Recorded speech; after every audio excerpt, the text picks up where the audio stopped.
Hello বন্ধুরা, তোমরা সবাই কেমন আছো? আশা করি সবাই সুস্থ আছো, ভালো আছো। আমিও খুব ভালো আছি। তো আজকে কিন্তু আমরা যাব হচ্ছে দীঘায়। আর দীঘায় যাব বলে কিন্তু সব ব্যাগপত্র গুছিয়ে নিয়ে চলে এসেছি বাসের এখানটায়। আর আমরা যেখান থেকে যাচ্ছি বাসে করে, সেই বাসে ওখানে কিন্তু দুটো বাস ছেড়েছিল, দুটো টিম বাস ছেড়েছিল।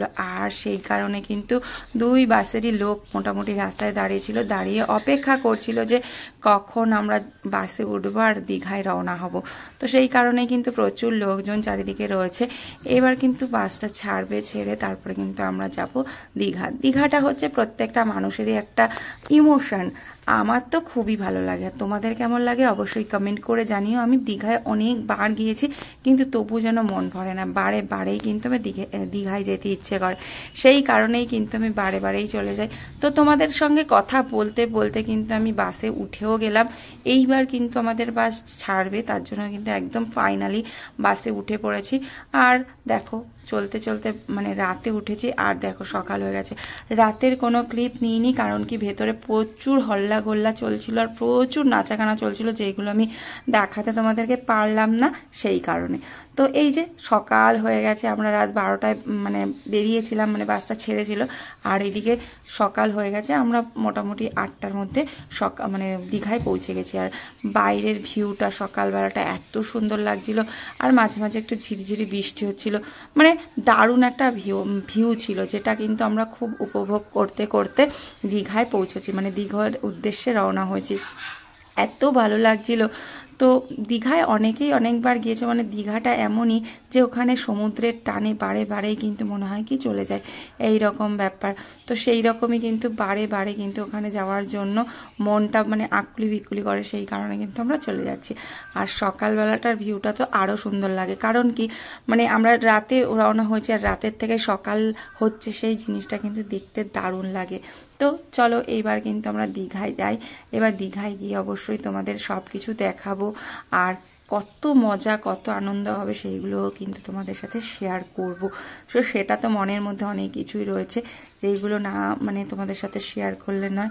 সেই কারণে কিন্তু তোমাদের সাথে তোমরা আমার বন্ধু, তোমরা আমার পরিবার, সেই কারণেই কিন্তু তোমাদের সঙ্গে সব কিছু শেয়ার না করলে ভালো লাগে না, তার জন্য কিন্তু সব কিছু শেয়ার করি। তো এই যে আমরা কিন্তু এখন বাসেই বসে আছি সবাই মিলে। ভোর হয়ে গেছে, সকাল হয়ে গেছে। আর এই দিকে কিন্তু দেখো আমার এক দেওর ছিল, সেই দেওরের সাথে একটু মজা করে নিলাম। এখন যেহেতু গাড়িতে কোনো বক্স চলছে না, তো সেই কারণে এই যে আমাদের গাড়ি আর সবাই রয়েছে, সেই গাড়ির মধ্যে সবাই মজা করতে করতে আমরা কিন্তু পৌঁছে গেলাম দীঘায়। আর এই যে আমরা আস্তে আস্তে কিন্তু দীঘায় পৌঁছে গেছি। আর দীঘায় যখন সমুদ্রের অল্প অল্প দেখতে পাচ্ছি যে সমুদ্রটা দেখা যাচ্ছে, তখন মনে হচ্ছে আরও আনন্দটা দ্বিগুণ হয়ে গেছে। তো এই যে দেখতে পাচ্ছ চারিদিকে হোটেলগুলো, যেইগুলো কিন্তু বেশ ভালো লাগে। আমাদের যেহেতু এটা কোনো টিমের সাথে গিয়েছিলাম, সেই কারণে কিন্তু আগের থেকেই আমাদের হোটেলটা বুকিং ছিল, তো সেই কারণে কিন্তু আমাদের আর হোটেল খোঁজাখুঁজি লাগেনি। তো যথারীতি আমরা কিন্তু দীঘায় নেমেও পড়েছি। আর আমরা ছিলাম হোটেল প্যারাডাইসে। তো এই হোটেলে কিন্তু আমরা নেমেও পড়েছি। এবার ব্যাগপত্র নিয়ে সব কিছু নিয়ে এবার কিন্তু আমরা কিছুক্ষণ রিসেপশনে দাঁড়িয়ে থাকতে হয়েছে, কারণ কি আমাদের তো নেমেছি 8টার সময়। আর প্রত্যেকটা হোটেলের নিয়ম আছে 9টার সময় সবাই রুমটা ছাড়ে। তো সেই কারণে দেখো বন্ধুরা, আমরা কিন্তু রুমে ঢুকে গেছি। আর আমাদের কিন্তু ডবল বেডের রুম নেওয়া হয়েছে। আর এই দেখো আমরা কিন্তু সুন্দর করে সাজিয়েও নিয়েছি। এই যে বাড়ি থেকে চাদর নিয়ে এসেছিলাম, সেই চাদরও পাতিয়ে নিয়েছি। আর এই যে রয়েছে আমাদের রুমটা, পুরো রুমটা আমি তোমাদেরকে ঘুরে দেখাই। আর এই রয়েছে ওয়ার্ড্রপ, এই ওয়ার্ড্রপটাও দারুণ রয়েছে, অনেক কিছু রাখা যাবে। তারপরে এখান থেকে কিন্তু 4টে চেয়ারও রয়েছে। তারপরে এই ওয়ার্ড্রপে দেখো আমাদের সব জিনিস আপাতত রেখেও দিয়েছি গুছিয়ে। আর দুটো ব্ল্যাঙ্কেটও দিয়ে দিয়েছে, যেহেতু এসি রয়েছে, এসি রুম নিয়েছি। আর এখানে রয়েছে ড্রেসিং টেবিল, এই রয়েছে ড্রেসিং টেবিল। আর এসি কিন্তু রয়েছে, এসি চালানো হয়ে গেছে। আর এখানে রয়েছে একটা টেবিল রাখা রয়েছে, যেখানে বসে আমরা খাওয়া দাওয়া করতে পারবো। কিন্তু আপাতত আমাদের যে সাজগোজের জিনিসগুলো, সেইগুলোকে কিন্তু আমরা সাজিয়ে নিয়েছি, একটা সংসারের মতো 3 দিনের জন্য আমরা একদম নিজেদের মতো সাজিয়ে নিয়েছি। তো এই যে, আর এই দিকে রয়েছে আমাদের বাথরুম। পুরো রুমটা কিন্তু আমার তো খুব ভালো লেগেছে, বেশ পরিষ্কার পরিচ্ছন্ন যাকে বলে, যেটা কিন্তু আমার খুব ভালো লেগেছে। আমাদের বাথরুমটাও কিন্তু দেখো, এই যে রয়েছে বাথরুমটা, পুরো অনেকটাই বড় বাথরুম রয়েছে। আর এখানে কোমোড রয়েছে, এখানে কল রয়েছে, যেটা নর্মালি থাকে। আর সবচেয়ে ভালো রয়েছে এখানে শাওয়ারও রয়েছে। আর এখানটা একটা বেসিন করা রয়েছে। আর বাথরুমটা না প্রচুর বড়, প্রচুর বড়। এখানে মোটামুটি অনেকটাই বড় জায়গা জুড়ে রয়েছে। এই যে এই রয়েছে পুরো বাথরুমটা, আমার বেশ ভালো লেগেছে। আর একদম পরিষ্কার পরিচ্ছন্ন। আর এখানে সব এক্সট্রা কল করা রয়েছে, যে বালিতে স্নান টান করে আসার পরে, মানে শাওয়ারে স্নান করার আগে এখানটা কিন্তু পুরো স্নান করা যাবে। দেখতে পাচ্ছ কত সুন্দর রয়েছে। এই যে পুরো আমি কিন্তু বাথরুমের ট্যুরটা দিচ্ছি, আমি অনেকটা দূরে দাঁড়িয়ে রয়েছে। এই যে পুরো বাথরুমটা কিন্তু রয়েছে বেশ ভালো। আর এখানে গিজারও রয়েছে, এখন অবশ্য গিজারটা লাগবে না, তো শীতের দিনে তো গিজার লাগে। এই যে পুরো বাথরুমটা। তারপরে কিন্তু দেখো আমরা চলে গেছি চা খেতে। আর নিচে যেহেতু চা বানানো হচ্ছে, আর আমরা যেহেতু ট্যুরের সাথে মানে টিমের সাথে গেছি, তো সেই কারণে কিন্তু সকালবেলার চা টিফিন সব কিছুই এখান থেকেই মানে তোমাদের আয়োজন করা হচ্ছে। এখান থেকেই আমাদের খাওয়া দাওয়া হবে, আমাদের এক্সট্রা করে কিছু কিনে খেতে হবে না। যদি আমরা অন্য কিছু খেতে চাই সেটা খেতে পারবো। খাবার দাবারগুলো কিন্তু আমরা এখান থেকেই খাই, সবাই তোমরা জানো যারা ট্যুরের সাথে যাও।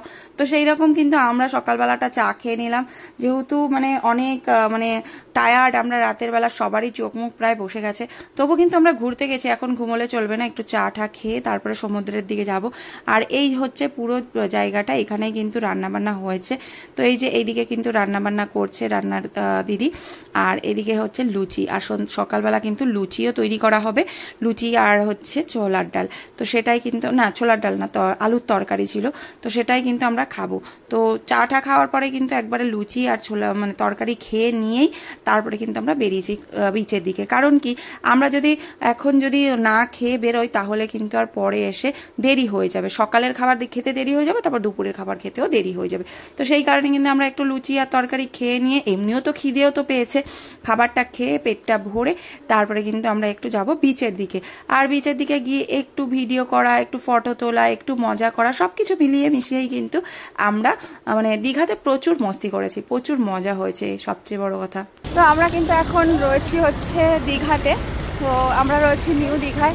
তো এই যে আমরা কিন্তু এখন যাচ্ছি হচ্ছে সি বিচের ওখানে, সি বিচের ওখানে যাচ্ছি। সকালের টিফিনটা হয়ে গেছে, তারপরে কিন্তু এখন বিচে যাচ্ছি। তো চলো বিচে গিয়ে আমাদের সাথে কথা হচ্ছে।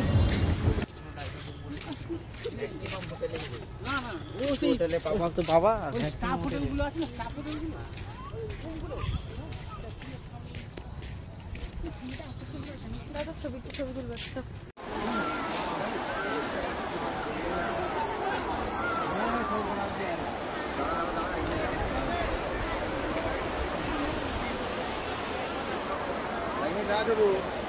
সকালে চল না, এত অব্দি গোল।